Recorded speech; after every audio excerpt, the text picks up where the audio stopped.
الحمد لله نحمده ونستعينه ونستغفره ونعوذ بالله من شرور أنفسنا ومن سيئات أعمالنا من يهده الله فلا مضل له ومن يضلل فلا هادي له وأشهد أن لا إله إلا الله وحده لا شريك له وأشهد أن محمدا عبده ورسوله أما بعد فإن خير الحديث كتاب الله وخير الهدي هدي محمد صلى الله عليه وسلم وشر الأمور محدثاتها وكل محدثة بدعة وكل بدعة ضلالة وكل ضلالة في النار.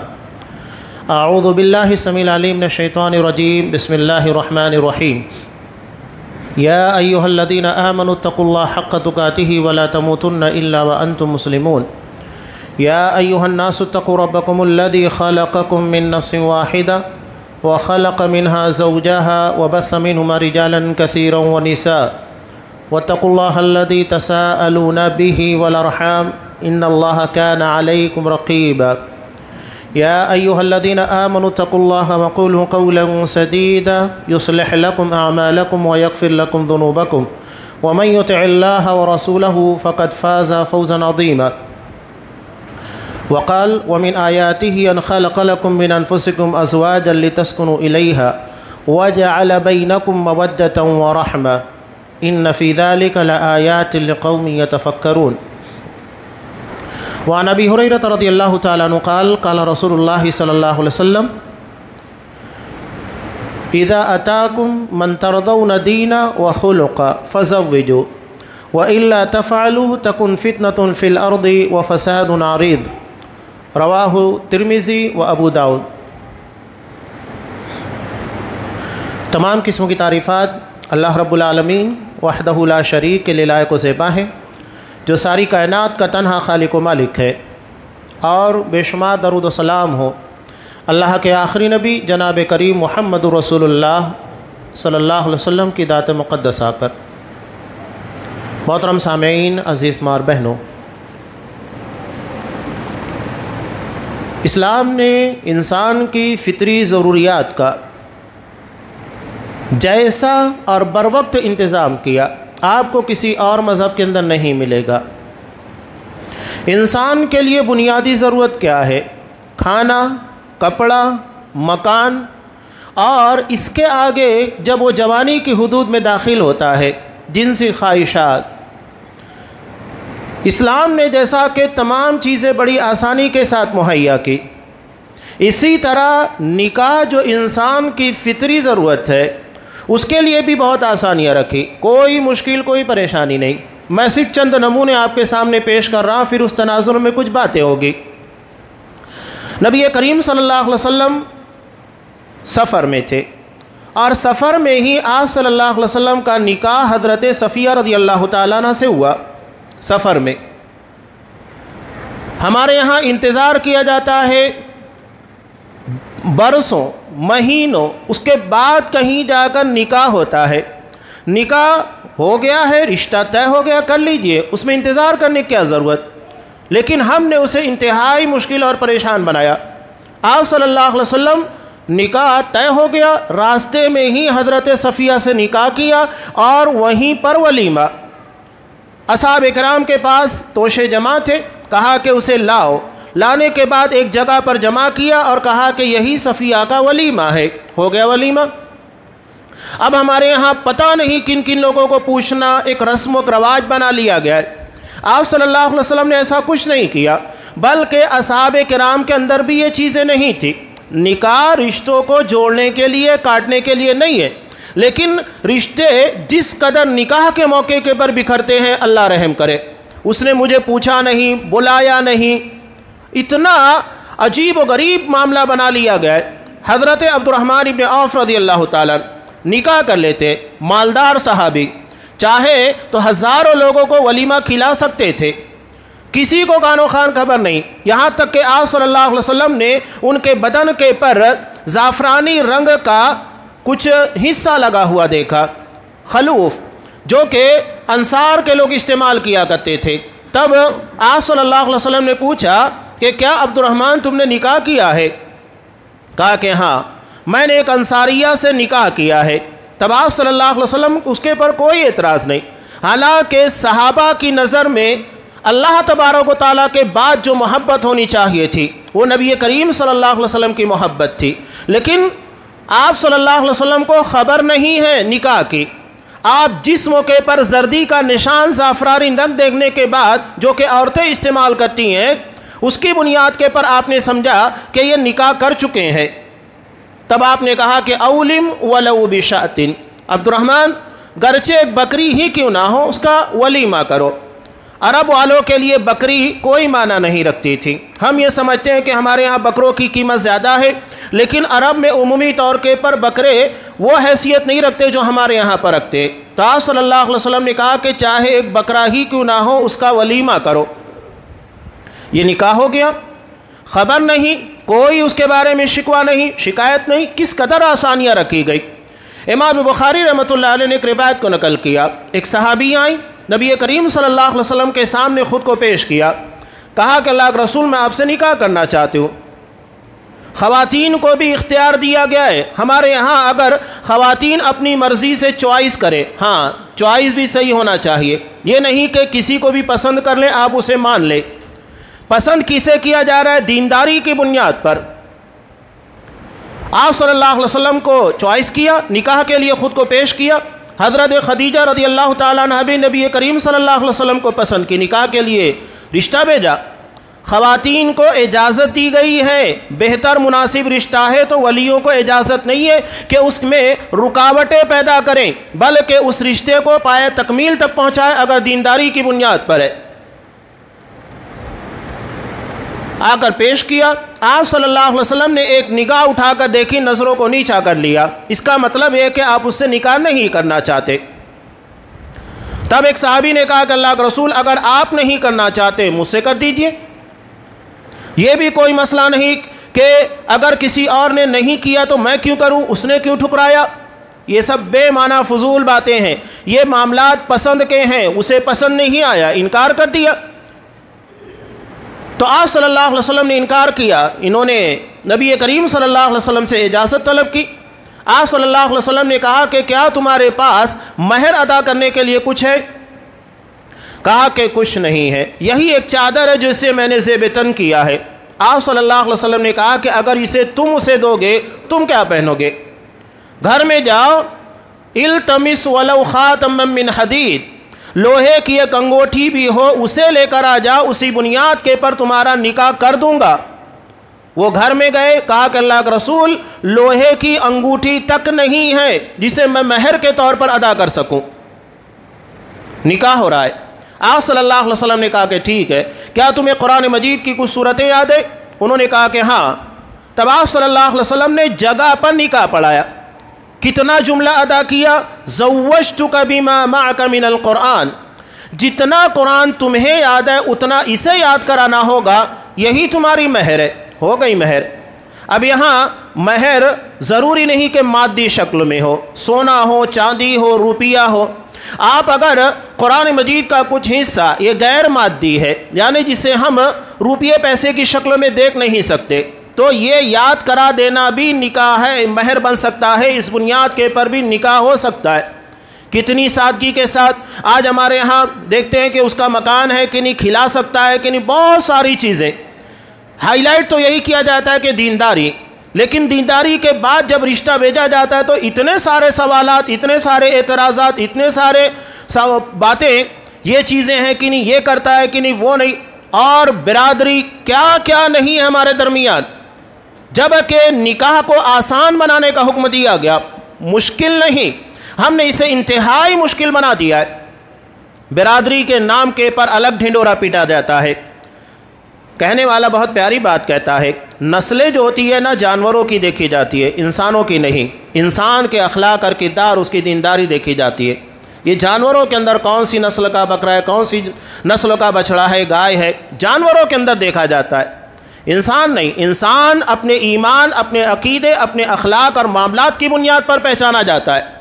اسی لیے آپ صلی اللہ علیہ وسلم نے کہا اذا اتاکم من ترضون دینا وخلقا، اگر تمہارے پاس کوئی ایسا رشتہ آتا ہے جس کے دین اور جس کے اخلاق سے تم مطمئن ہو، راضی ہو، دین یہ ایمان اور عقیدے کا نام ہے، منہج کا نام ہے، یعنی اس کا عقیدہ صحیح ہو، اس کا منہج درست ہو، یہ بنیاد ہے۔ رشتے کی بنیاد آپ صلی اللہ علیہ وسلم نے اسی کے پر رکھی ہے۔ اور اس کے اخلاق، من ترضون دینہ وخلقہ، اس کے دین اس کے اخلاق سے اگر راضی ہو فزوجوا، نکاح کر دو۔ اگر ایسا نہیں کرو گے، یعنی دینداری بھی اپنی جگہ کے پر قابل اعتراض نہیں، ایمان و عقیدہ صحیح، اخلاق بہتر، اس کے بعد بھی نکاح نہیں کر رہے ہو، تو آپ صلی اللہ علیہ وسلم نے کہا کہ وَإِلَّا تَفْعَلُوا، اگر ایسا نہیں کرو گے تَكُنْ فِتْنَةٌ فِي الْأَرْضِ وَفَسَادٌ عَرِيضٌ، تو زمین کے پر فتنہ پیدا ہوگا اور ایک لمبے سلسلے والا فساد اور بگاڑ پیدا ہوگا۔ اور آج اب ہم دیکھ رہے ہیں کہیں برادری کے نام کے پر، روپیے پیسے کے نام پر جو آپ صلی اللہ علیہ وسلم نے کہا تھا ہو رہا ہے۔ بخاری کی جو روایت ہے کہ تُنْكَحُ الْمَرْأَةُ لِأَرْبَعٍ، ایک عورت سے نکاح کن بنیادوں پر کیا جاتا ہے؟ آپ نے کہا کیا جاتا ہے، کرنا چاہیے نہیں، کیا جاتا ہے، یعنی یہ سماجی حالت ہے۔ لِمَالِهَا، مالداری کی بنیاد پر، وَلِحَسَبِهَا، خاندان کی بنیاد پر، وَلِجَمَالِهَا، خوبصورتی کی بنیاد پر، وَلِدِينِهَا، اور اس کی دینداری کی بنیاد پر۔ یہ چار اہم چیزیں ہیں جن کو بنیاد بنا کر رشتہ داری کی جاتی ہے، نکاح کیا جاتا ہے۔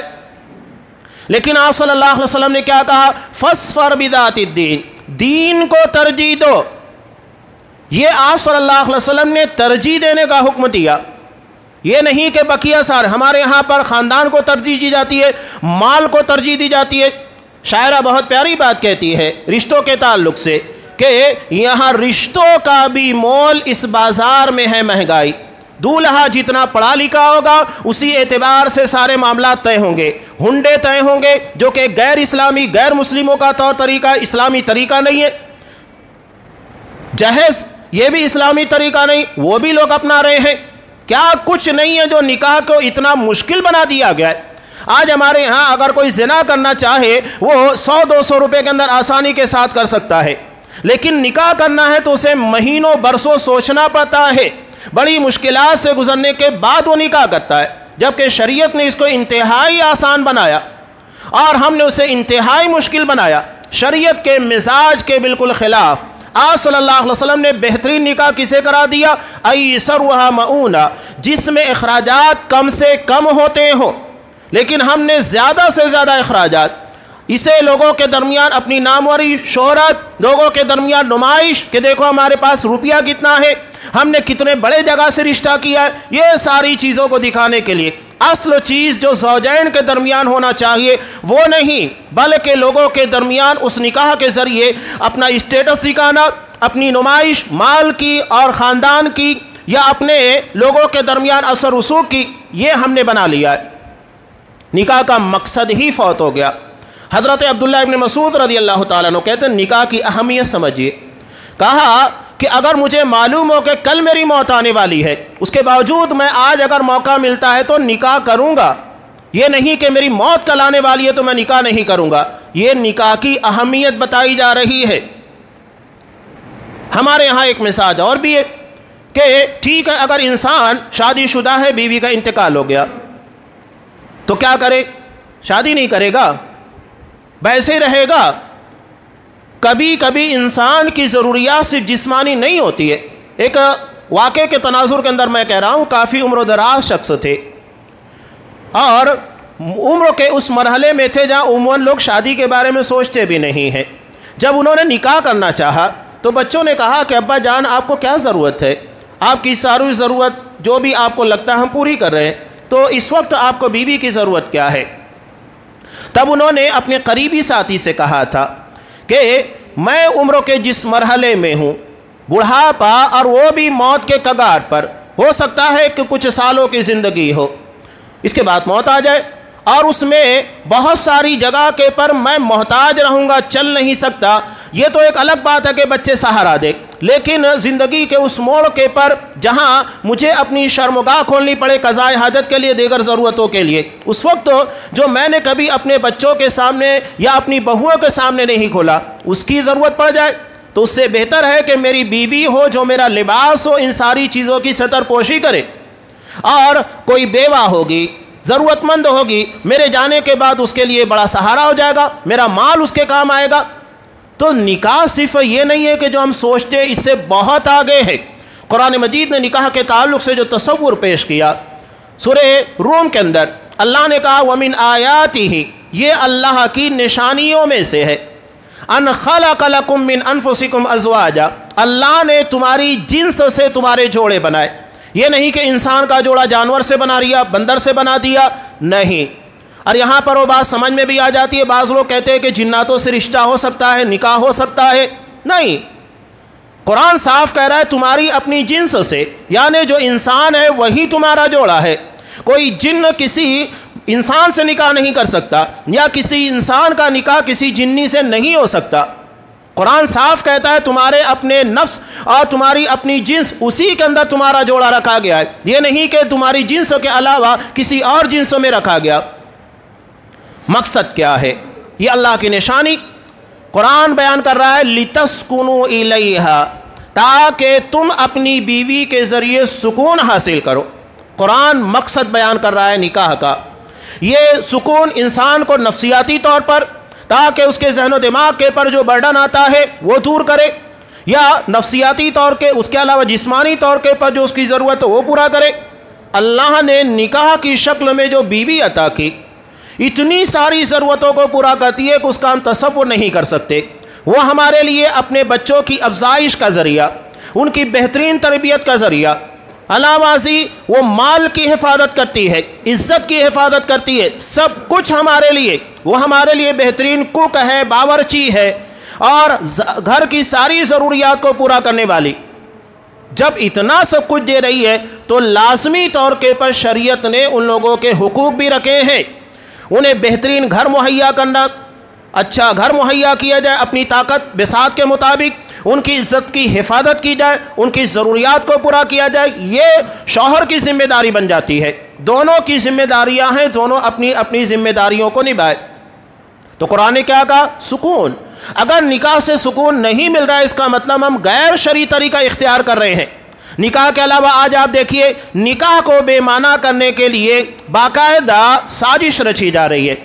لیو ان ریلیشن شپ، یعنی بے حیثیت کر دو نکاح کو، بغیر نکاح کے زندگی گزارو۔ یہ کیا مطلب ہے؟ نکاح کرنے میں اتنے ساری مشکلات، پریشانیاں، اور پھر اگر طلاق، وہاں ہمارے لیے مسئلہ ڈیورس کے لیے، اس سے بہتر ہے لیو ان ریلیشن شپ کے اندر رہو۔ ضرورت نہیں نہ نکاح کرنے کی اور نہ طلاق دینے کی، جب من میں آیا تعلق قائم کیا، نہیں تو چھوڑ دو۔ نتیجہ کیا ہو رہا ہے؟ ایک ایک مرد کئی عورتوں کے ساتھ ریلیشن میں ہے، اور یہی معاملہ عورتوں کا بھی ہے کہ کئی مردوں کے ساتھ کانٹیکٹ میں ہے۔ اب یہاں نتیجہ کیا ہے؟ آج یورپ اٹھا کر دیکھ لیجئے کہ ایسے بچے پیدا ہو رہے ہیں جن کے ماں باپ کا پتہ نہیں ہے۔ ماں کا تو پتہ لگ جاتا ہے کہ چلو ٹھیک ہے اس نے پیدا کیا، باپ کون ہے کوئی پتہ نہیں۔ اور جب ایک بچے کو اپنے باپ کا پتہ نہیں ہوگا، اپنے خاندان کا پتہ نہیں ہوگا، اپنے گھر کا پتہ نہیں ہوگا، تو سماج اور معاشرے کے اندر اس کی حالت کیا ہوگی؟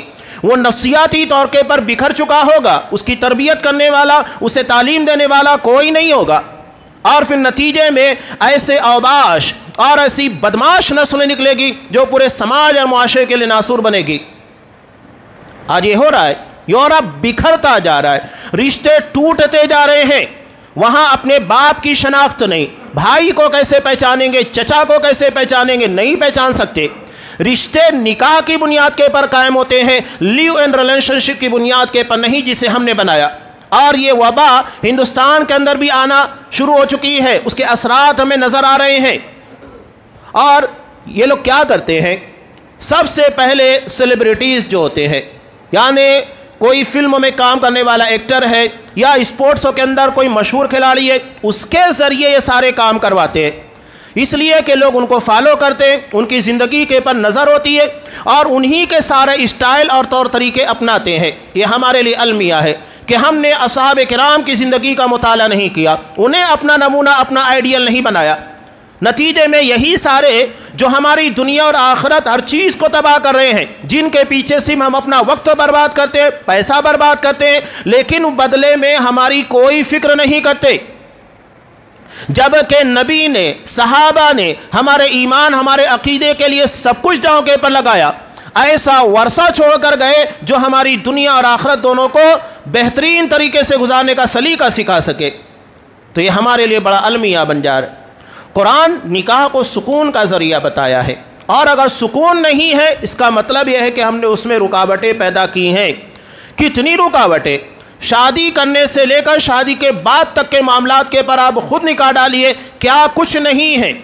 برادری کے نام پر بھی بڑے مسائل پیدا ہوتے ہیں۔ اسلام نے، صحابہ نے ان ساری چیزوں کو صرف زبانی نہیں ادا کیا، عملی طور کے پر ان ساری چیزوں کو ختم کیا۔ حضرت بلال رضی اللہ تعالیٰ اس وقت سماج اور معاشرے کے اندر کسی آزاد کردہ غلام، اور ساتھ ہی ساتھ اگر وہ حبشی النسل یعنی دیکھنے میں بھی سیاہ رنگت والا ہو، کوئی اہمیت نہیں تھی۔ حضرت عبد الرحمن ابن عوف رضی اللہ تعالیٰ جو قریش برادری کے تھے، مالدار تھے، انہوں نے اپنی بہن کا نکاح حضرت بلال رضی اللہ تعالیٰ عنہ کے ساتھ کیا۔ یہ کوئی معمولی بات نہیں ہے، وہاں دینداری کو ترجیح دی جاتی تھی۔ کیا ہم بھی دینداری کو ترجیح دیتے ہیں؟ جیسا کہ آپ صلی اللہ علیہ وسلم نے کہا فَاصْبِرْ بِذَاتِ الدِّينِ، کہ تمہیں دین کو ترجیح دینا چاہیے۔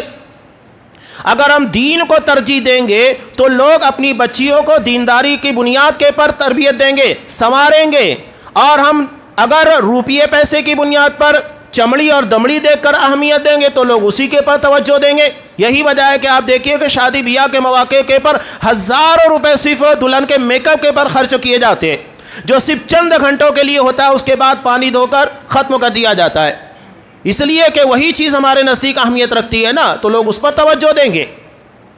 نبی کریم صلی اللہ علیہ وسلم نے جو بات کہی تھی، جار جو برنارڈ شاہ نے اس کو چرایا تھا، اس نے کیا کہا تھا کہ تم مجھے ایک اچھی ماں دو، میں تمہیں ایک بہترین معاشرہ دوں گا، بہترین قوم دوں گا۔